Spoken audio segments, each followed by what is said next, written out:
በህይወታችሁ ከምትፈልጉት ውጤት ወደ ኋላ ያዛችሁ አንድ ነገር ምንድነው? ኮሜንት ላይ አስቀምጡልኝ። ብዙዎቻችን በህይወታችን የምንፈልገውን ውጤት ያላገኘንበት ብዙ ምክንያት ሊኖረን ይችላል። ዛሬ ግን የምናነሳላችሁ ሐሳብ የብዙ ሰዎች ከሚፈልጉት ውጤት ወደ ኋላ መቅረት ምክንያት የምንለው ፊር ኦፍ ፌለር ወይም በአማርኛው ውድቀትን መፍራት ምንለው ሐሳብ ነው። ፊር ኦፍ ፌለርን እንዴት ማስወገድ እንችላለን? እንዴት መለማመድ እንችላለን ሚለውን ዛሬ ከጀሙ ጋር እንወያያለን። ፊር ኦፍ ፌለር። ጀሙ ሰላም እንደምን አለክ? እንዴት ነሽ? ደህና ነኝ አለሁ። ሁሉ ሰላም ሁሉ አማን። እስቲ ዛሬ የውድቀትን ፍራቻ የሚል ሐሳብ ላይ ዲስከስ እናደርጋለን። ለፋሚሊዎች አሪፍ ነገር እንሰጣለን። እንዴት ነው ውድቀትን መፍራት? ብዙ ሰው ጋር ያለ ነገር ነው ኦብቪየስሊ አይደል?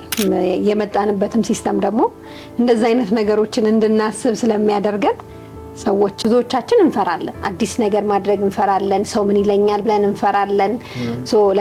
ለውድቀታችን በቃ ብዙ ምክንያቶች እንደረድርና ያንን ነገር ተግባራዊ ማድረግ በቃ ይሳነናል።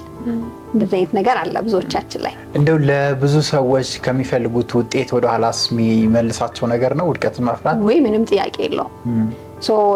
ቢዝነስ ብጀምር ሰው ምን ይለኛል፣ ቲክቶክ አካውንት ብከፍት ኦብቪየስሊ ከዚህ ከትንሹ መነሳት እንችላለን እና ያንን ብል ሰዎች ቪዲዮን አይተው ምን አይነት ሪያክሽን ይኖራቸዋል፣ በቃ ሰዎች ምን ይሉኛል የሚለውን ፈርተክ አዲስ ነገር አትጀምርም፣ አዲስ ነገር አትሞክርም። ብዙ ነገር አለና አሁን ስታነሽልኝ የመጣልኝ ሐሳብ አንድ ኮት የሆነ ጊዜ አንብቤ ነበር። ሰው ውድቀትን አይደለም የሚፈራው፣ ሰው ከወደኩ በኋላ ሰው ምን ይለኛል ብሎ ነው የሚፈራው ምናምን የሚል ኮት አይቼ ነበር የሆነ ጊዜ። ብዙ ሰው አሁን ቢዝነስ መጀመር አሁን ይፈልጋል፣ ግን ቢዝነስ ብጀምር ያው የመጀመሪያ አካባቢ ያለው ሪስክ አለ አይደል? ሪስክ ትወስዳለህ። ሪስኩን መውሰድም አይፈልግም።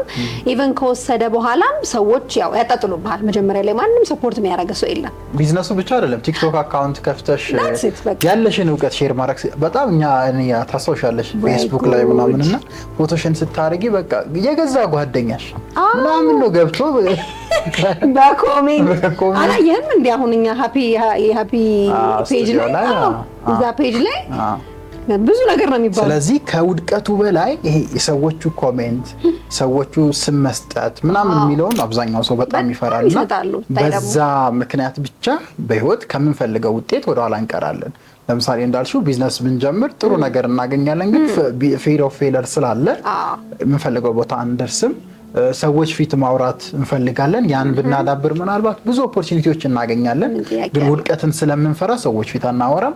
ብቻ እያለ ይቀጥላል። ከብዙ ነገሮች ወደኋላ ይመልሰናል። እንደ አጋጣሚ ያለሽ ገጠመኛለሽ አንቺ እንደዚህ የፈራሽባቸው ሞመንቶች? እንግዲህ አሁን ሞር ከስራ ጋር ስናያይዘው ኖርማሊ እኔ አሁን የመጀመሪያ የቅጥር ስራዬን የለቀኩትኝ ላይክ ኔትወርክ ማርኬቲንግ ለመጀመር ነው። ኔትወርክ ማርኬቲንግ ከባድ ነው ማለት ሪስክ አለው። ከስተመር ያስፈልግሃል።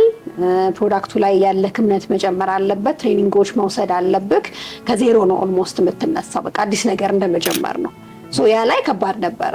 ሙሉ ለሙሉ አዲስ ነሽ፣ ስራሽን ገና እየለቀቅኩ ነው። አዲስ ነኝ፣ ስራዬን ገና እየለቀቅኩ ነው። ቤተሰብ ደግሞ አፕሩቭ አድርጎልኝ ነበር። ስራውን ጥሩ ነው፣ በርቺ፣ ጎበዝ ምናምን ብሎኝ ነበርና ልክ መልቀቄን ስነግራቸው በቃ ምንም በጭራሽ አልተስማማንም። በቃ በጣም አልተስማማንም። ተመሳሳይ አጋጣሚ ያለኝና ማዘር እንደውዬ በቃ ስራ ልለቅ ነው የራሴ እንደዚህ ልጀምር ነው ስላት እዴ ባቢ ምን ነው ባቢ ለሰው ወይና ባቢ ምን ነው ልጄ ምን ሆነ ምን ነክቶ ሆነው ገና ልምድ ሳታዳብር ኧረ ስንት ዓመት አንድ 10 ዓመት እኮ መስራት አለብህ ምናምን የሚሉ ነገሮች ይኖራሉ። እሱ ብቻ ሳይሆን አሁን እሷ ለእኔ እንደዛ የምትለው ይወድቃል ብላ ፈርታ ነው። በነገራችን ፌል ቢያረግስ የጀመረው ነገር ባይሳካስ? ደግሞ የሚገርምክ የመጀመሪያዎቹ 2 ዓመታት ከባድ ነበሩ። 2 ዓመት ብቻ ነው እንደው በትንሹ ማለት ነው ሪሊ ማለት ነው። እና ሪሊ ሰርቫይቭ ማድረግ እንኳን እስኪያቅትክ ስትራግል ስታረግ ሰዎች አንተ ላይ ያላቸው እምነት እስኪመጣ ምናምን በጣም ከባድ ነው። ኢቨን አሁን የቲክቶክ አካውንት ሰው አምኖ በፎሎ እስኪያረግ ራሱ በጣም አስቸጋሪ ነው። በጣም አስቸጋሪ ማለት ነው። ምን አይነት ገጠመኝ ቤተሰቦች እናንተ ጋር አለ? ውድቀትን ፈርታችሁ ያቆማችሁት የተዋችሁት ነገር ኮሜንት ላይ አስቀምጡልን። በምን መንገድስ ፊር ኦፍ ፌለርን ማሸነፍ እንችላለን? አሁን ዋና ወሳኙ ነጥብ እንፈራለን፣ ሰዎች ነን። አእምሯችንም ዲዛይን የተደረገበት መንገድ ቅድም እንዳልሽው ደግሞ ሲስተሞችን ምክንያት ሊሆኑ ይችላሉ። በጣም እንጂ በጣም በትምህርት ቤት የመጣንበት ሲስተም እኔ ዋነኛው እንደሆነ ነው ማስበው። በጣም እኔ በተለይ ትምህርት ቤት ላይ በደንብ እንዲሰመር ፈልጋለሁ። ውድቀትን እንድንፈራ ተደርገን ነው ፕሮግራም የምንደረገው። ይሄ ትራዲሽናል ስኩል በጣም ከባድ ነው። ኤክስ እና ራይት አድርገው እኮ ነው በቀይ እስክሪብቶ ምናምን የሚገልሽ። ኤክስ እና ራይት አድርገው ብቻ ሳይሆን ስም እየተጠራ ነው የሚሰጥክ። ውጤት ላይ በጣም ስም እየተጠራ ነው የሚሰጥ። አስዩም እንግዲህ 40 ምናምን ተማሪ አሁን እኛ ክላስ የነበረው እንግዲህ ሃይ ስኩልም ስማር እንደዛ ነው። 40 ምናምን ተማሪ ፊት ላይክ ዝቅተኛ ውጤት ያመጡ ምናምን ይባልና አስባችሁታል? ፔንፉል ማለት ነው። ስለዚህ ወድቀሃል እያለሽ that's it በቃ which means አንዴ አይደለም 10 ጊዜ ፈተና በተፈተሽ ወድቀሃል ስትባይ የወደቀችው ልጅ ምናምን ስትባይ ይሳሳቅብሽ። እሱ ነው የምልህ። ከዛ ደግሞ ከፍተኛ ውጤት ያመጡ እስኪ ያጨብጭቡላቸው ምናምን እነዛኞቹን ደግሞ አስበው እንግዲህ በልጅ አእምሮክ ምን አይነት ነገር አእምሮክ ውስጥ እንደምቀርጽ እየተጨበጨበልህ ስትወጣና ወድቀሃል ተብለህ ስትወጣ ውስጥ ያለው ስሜት ምንም አንድ ሊሆን አይችልም በጭራሽ። ስለዚህ ያ በራሱ ሲስተሙ በተለይ ኤዱኬሽናል ሲስተም ፌለርን ውድቀትን እንድንፈራ፣ በተቃራኒ ደግሞ በነገራችን ላይ ሰክሰስፉል የሚሆኑ ሰዎች ፌለርን ኦቨርካም ያደረጉ ደጋግሞ የወደቁ ሰዎች ናቸው። እና ፕሮግራሚንጋችን በጣም ወሳኝ ነው። ሞር ግን ቀለል ያሉ ስቴፖችን ሼር ለማድረግ 3 ስቴፖችን ፊር ኦፍ ፌለርን ለማስወገድ ቤተሰቦች አክት ብታረጉባቸው ወይም ብትተገብሯቸው ብለን እናስባለን። የመጀመሪያው ለፍርሃት ያለንን እይታ ማስተካከል አይደል? ላይክ ፍርሃት የዓለም አብዛኛው ሰው ነው የዓለም መጨረሻ በቃ ወደቀ ማለት መሬት ሰማዩ የሚደፋበት ምናምን አድርጎ የሚያይ ብዙ ሰው አለ። ሰውም እኮ ነው ግን በእውነት ሰውም እኮ ክሪቲሳይዝ ስለሚያደርግ ነው። ለምሳሌ አሁን አንተ ስራህን ለቀህ ኦልሬዲ ቢዝነስ ጀመርክ። ከዛ በኋላ የነበረውን ስትራግል ታውቃለህ።